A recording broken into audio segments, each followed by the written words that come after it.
Aka, bundan oldingi uyni qo'yganimga qimmat deb boshni qotirdingiz, to'g'rimi? U ham sotilib ketdi. Endi nimani bahona qilasiz? Xullas, bu uy Termiz shahar markaziga joylashgan. Ko'cha nomini ajoyibligini qarang. Saroy mulk xonim. Ajoyib, to'g'rimi? Endi qarang. Buni ko'rsatishdan oldin obязательно bitta like bosib qo'ying. Hozir esa men sizlarga uyning ichki qismini ko'rsataman. Aka, bu katta hashamatli uyni ko'rib, kallamga bir fikr kelib qoldi. Kinoyim pastki qavatni supurib chiqquncha kechqurun bo'lib qoladi. Ikkinchi qavatni supurguncha esa 2 kun o'tib ketadi. Siz unaqada qachon kinoyimni ko'rar ekansiz? Davarian, agar kinoyim xafa bo'lmasalar, xizmatkor olib qo'ysangiz, zo'r bo'ladi menimcha. Kinoy xafa bo'lmang lekin.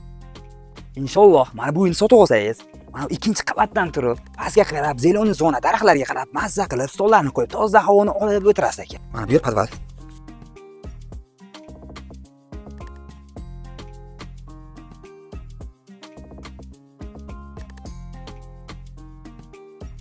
Akani ham bor-ku, вообще ajoyib ekan.